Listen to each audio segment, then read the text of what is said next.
अस्सलाम वालेकुम दोस्तों, उम्मीद है आप खैरियत से होंगे। दोस्तों, बिलाखिर आज 3 हफ्ते बाद हाई कोर्ट ने पीटीआई के चेयरमैन साबिक़ वज़ीर आज़म इमरान ख़ान के ख़िलाफ़ किए गए फ़ैसले को कलअदम करार दे दिया। जो फ़ैसला 24 घंटे में कलअदम करार होना चाहिए था, ये 48 घंटे में उसको 3 हफ्ते लगे।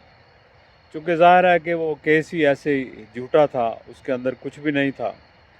महज इमरान ख़ान को गिरफ़्तार करना मकसूद था। और फिर लोग तो खुश हो रहे थे कि शायद अब इमरान ख़ान रहा हो जाएंगे, ज़मान पार्क पहुंच जाएंगे, और बहुत खुश हो रहे थे लोग। लेकिन उनको दूसरे केस में, साइफ़र के केस में नज़रबंद कर लिया गया, गिरफ़्तार कर लिया। गिरफ़्तार तो पहले ही थे, उनको दोबारा जेल में पाबंद कर लिया गया। इससे आप ये अंदाज़ा लगाएं कि कहाँ है पाकिस्तान में इंसाफ और कहाँ है अदालतें। मेरा ख़्याल है ये सारा एक थिएटर लगा हुआ है।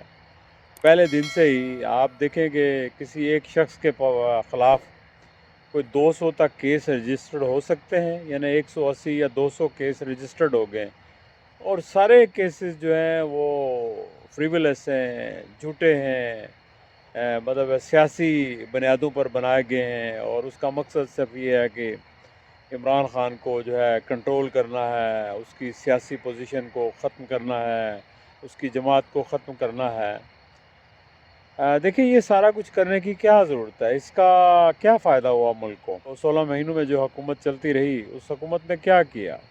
उसने जो कुछ किया, जो देग उसने पकाई और अब ढक्कन उठाया आके काकड़ साहब ने, तो उसका नतीजा जो है वो आपके सामने देख लिया आपने कि जिस तरह बिजली के बिलों में इजाफ़ा हुआ, इसी तरह अशियाए खुर्दनी में इजाफ़ा होगा, पेट्रोल में इजाफ़ा होगा, बाकी चीज़ों में इजाफ़ा होगा।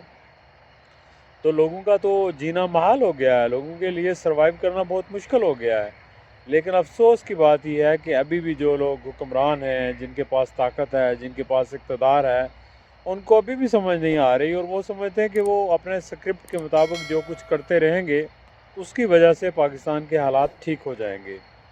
तो मुझे तो समझ नहीं आ रही, मैं तो हैरान होता हूँ कि इन लोगों की अकल कहाँ है, ये क्या कर रहे हैं, ये सब कुछ जानबूझ के कर रहे हैं या ये वाकई अलूयन का शिकार हैं, इस खुशफहमी का शिकार हैं, या इनकी डोरें कहीं और से हिल रही हैं कि जो कुछ वो कर रहे हैं उसका नतीजा क्या निकलेगा। उसका नतीजा तो सामने आ गया है कि क्या नतीजा निकल रहा है।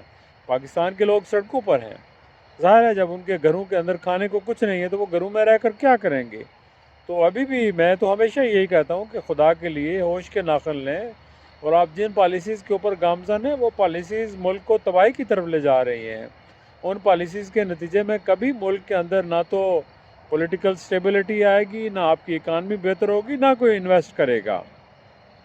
अब देखें ना, इन्वेस्टमेंट के लिए सबसे इम्पॉर्टेंट चीज़ जो है वो माहौल है, वो एक एनवायरनमेंट है। आपके यहाँ जो एनवायरनमेंट है वो पोलराइजेशन का है, वो अनसर्टेनिटी का है, वो जो है एक किस्म का कुछ तो खून का है, वो ह्यूमन राइट्स वायलेशन का है। तो इस माहौल के अंदर कौन आएगा जहाँ आपकी अदालतें जो हैं, हाई कोर्ट और सुप्रीम कोर्ट, वो भी इन्फ्लुएंस होते हों, उनके भी आज़ादाना फ़ैसले ना हों, और उनके सामने भी जाके लोग धरने करें, जजों को बुरा भला कहें, उनकी भी वीडियो बने। तो उस मुल्क के अंदर कौन इन्वेस्ट करेगा? लोगों को कैसे यकीन होगा कि वहाँ उनका सरमाया महफूज रहेगा, या उनकी इज़्ज़त महफूज रहेगी, या इवन उनकी जान महफूज रहेगी। तो मैं समझता हूँ कि जो परसेप्शन पाकिस्तान की दुनिया में बन गई है वो बहुत ही ख़तरनाक है, बहुत ही अफसोसनाक है, बहुत ही मायूस कौन है। तो मेरी गुजारिश ये है पाकिस्तान के मुक़्तदर अदारों से, ताकतवर लोगों से, कि खुदा के लिए आप रहम करें इस मुल्क के ऊपर, इन लोगों के ऊपर, और आप जो है अपने जो मामलात हैं वो अपने, हर शख्स अपने अपने आइनी हदूद के अंदर रहे तो मामलात ख़राब नहीं होंगे। अब जहाँ हम चले गए हैं वहाँ से कोई भी आ जाए तो हालात फ़ौरन ठीक नहीं होंगे। हालात का तकाज़ा ये है कि एक नेशनल रिकन्सिलिएशन होनी चाहिए, जिसमें सारे लोग जो है वो बैठें, पुरानी सारी चीज़ों को माफ़ करें। जो पुराने मुर्दे अब जिस कदर भी अखेड़े हैं वो वापस नहीं आ सकते। मेरा ख़्याल है कि ये तो खान साहब जब उनकी हुकूमत थी उनको ये करना चाहिए था। जो करप्शन हुई वो हुई, वो वापस आप नहीं ला सकते, लेकिन कम से कम आइंदा के लिए कोई आप کوئی پلان بنائیں، آئندہ کے لیے کسی چیز پر متفق ہو جائیں، ہر ادارہ اپنے آئین اور قانون کے اندر رہے، اپنی ذمہ داریاں پوری کرے، اور سیاستدان بھی جو ہے وہ بیہیو کریں، وہ میچور ہوں، ایک دوسرے کے ساتھ جو انوماسٹی ہے اس کو ختم کریں، منافقت جو ہے، ہیرا پھیری ہے، اس کو ختم کریں، اور اصولوں کی بنیاد پر سیاست کریں، اور اصولوں کی بنیاد پر ملک کو آگے چلائیں، تو تبھی حالات بہتر ہو سکتے ہیں۔ اور اس کو بھی میرا خیال ہے کہ چند سال لگیں گے وہاں پر آنے کے لیے جہاں 15 مہینے پہلے حالات تھے، ان حالات وہاں تک پہنچنے کے لیے بھی کم از کم آپ کو 3-4 سال چاہیے۔ ملک اتنا پیچھے چلا گیا ہے کہ اس کو دوبارہ اٹھانا، فی الفور اٹھانا بہت مشکل کام ہے، لیکن اگر یہی سلسلہ رہا جو جاری ہے تو ملک اور نیچے چلا جائے گا۔